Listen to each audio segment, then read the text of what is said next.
ರಾಜ್ಯ ರಾಜಕಾರಣಕ್ಕೆ ಬಂದ್ರೆ ಅಥವಾ ಶಾಸಕನಾಗಬೇಕು ಅನ್ನೋದು ಮತ್ತೆ ಉಪಚುನಾವಣೆ ಬರುತ್ತೆ.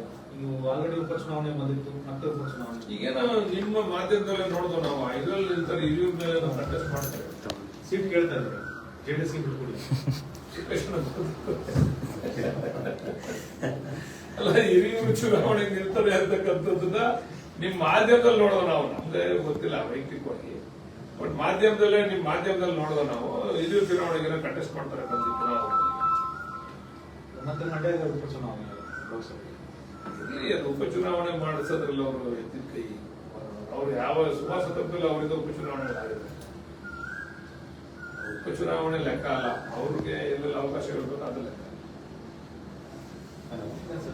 ಬಿಡದಿ ಹೋರಾಟವನ್ನು ಸರ್ ಜೆಡಿಎಸ್ ಮತ್ತು ಬಿಜೆಪಿ ಜಂಟಿಯಾಗಿ ಮಾಡ್ತಾರೆ, ಇಷ್ಟು ದಿನ ಬೇರೆ ಬೇರೆ ಮಾಡ್ತಾರೆ ಪಾದಯಾತ್ರೆ. ಇಲ್ಲ, ಮಾಡ್ಲಿ. ನಾವು ಅಸೆಂಬ್ಲಿನಲ್ಲಿ ನಾವು ಅದನ್ನೆಲ್ಲ ತೆರೆದಿರ್ತೀವಿ. ಯಾರ್ಯಾರ ಕಾಲದಲ್ಲಿ ಏನೇನಾಯ್ತು, ಬಿಜೆಪಿ ಅವ್ರ ಕಾಲದಲ್ಲಿ ಏನಾಯ್ತು, ಇದಕ್ಕೆ ಯಾರು ಪಿತಾಮಹ, ಇದು ಸಮ್ಮಿಶ್ರ ಸರ್ಕಾರದಲ್ಲಿ ಆಗಿದ್ದು, ಜೆಡಿಎಸ್ ಮತ್ತೆ ಬಿಜೆಪಿ ಸಮ್ಮಿಶ್ರ ಸರ್ಕಾರದಲ್ಲಿ ಆಗಿದ್ದು.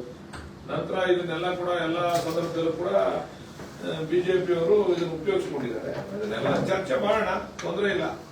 ಅದ್ರ ಬಗ್ಗೆ ದೀರ್ಘವಾಗಿ ಚರ್ಚೆ ಮಾಡೋಣ. ಈಗಾಗಲೇ ಫೈನಲ್ ನೋಟಿಫಿಕೇಶನ್ ಆಗಿರೋದ್ರಿಂದ ಈಗ ಅವರು ಕಾನೂನಾತ್ಮಕ ಹೋರಾಟಕ್ಕೆ ಹೋಗ್ಬೇಕು. ಬಾಕಿ ಯಾರಾದ್ರೂ ಹೋದ್ರೆ ಕಾನೂನಾತ್ಮಕವಾಗಿ ಹೋರಾಟ ಮಾಡಬೇಕು. ಸರ್ಕಾರದ ಕೈಯಲ್ಲಿ ಏನು ಇಲ್ಲ, ಈಗ ಫೈನಲ್ ನೋಟಿಫಿಕೇಶನ್ ಆಗಿದೆ. ಅದರಿಂದ ನೋಡೋಣ, ಇಬ್ರು ಹೋರಾಟ ಮಾಡಲಿ. ಇಬ್ಬರಿಗೂ ಉತ್ತರ ಕೊಡ್ತಕ್ಕಂಥ ಶಕ್ತಿ ನಮಗೂ ಇದೆ, ನಾವು ಉತ್ತರ ಕೊಡ್ತೀವಿ. ಸಿಟಿ ರವಿ ವಿರುದ್ಧ ಒಂದು ಕೇಸ್ ಆಗಿದೆ. ಈ ಮುಲ್ಲಗಳಿಗೂ ಇದಕ್ಕೆ ಹೋರಾಟಕ್ಕೆ ಏನು ಸಂಬಂಧ ನೀಡಿ ಅನ್ನೋದು. ಆದ್ರೆ ಒಂದೊಂದ್ಸರಿ ನನ್ನಂಗೆ ಆಡ್ತಾನೆ, ಏನ್ ಮಾಡಕ್ಕೆ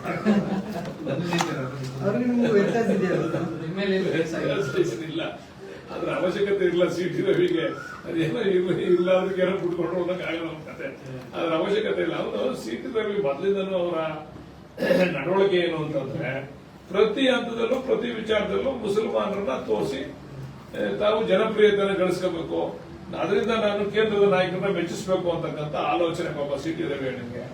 ಅದರಿಂದ ಅವ್ರು ಪಾಪ ಇದನ್ನ ಪದ ಉಪಯೋಗಿಸವ್ರೆ. ಅದ್ಬಿಟ್ಟು ಇನ್ನೊಂದಿನ ತೋರ್ಸಕ್ ಹೋಗೋರೆ, ಯಾರು ಪೆಟ್ರೋಲ್ ಹಾಕ್ತಾರಂತ, ಅದ್ಯಾವುದೋ ಇಶ್ಯೂ ತಗೊಂಡ್ಬಂದು ನೀಟ್ ಇಶ್ಯೂ ಕ್ಲಿಕ್ ಮಾಡಕ್ ಹೋಗೋರೆ. ಇದು ಪಾಪ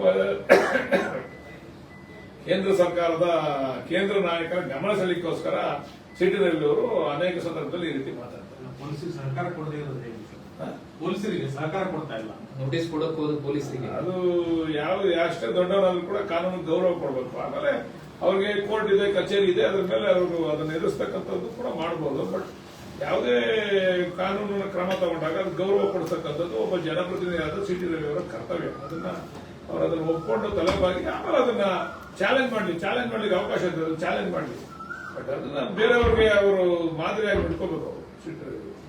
ಸರ್, ಸಿದ್ದರಾಮಯ್ಯನವರು ರಾಜಕಾರಣದಿಂದ ನಾನು 28 ಚುನಾವಣೆ ನಿಲ್ಲಲ್ಲ ಅಂತ ಘೋಷಣೆ ಮಾಡಿದ್ದಾರೆ. ಚುನಾವಣಾ ರಾಜಕಾರಣ ಅವ್ರು ವಿಶ್ಲೇಷಣೆ ಕೂಡ ಮಾಡಿದ್ದಾರೆ. ಅವಾಗ ನಾನು ಫಸ್ಟ್ ಚುನಾವಣೆಗೆ ಬಂದಾಗ ನನಗೆಲ್ಲ ದುಡ್ಡು ಕೊಟ್ಟು ಗೆಲ್ಲಿಸ್ತಿದ್ರು.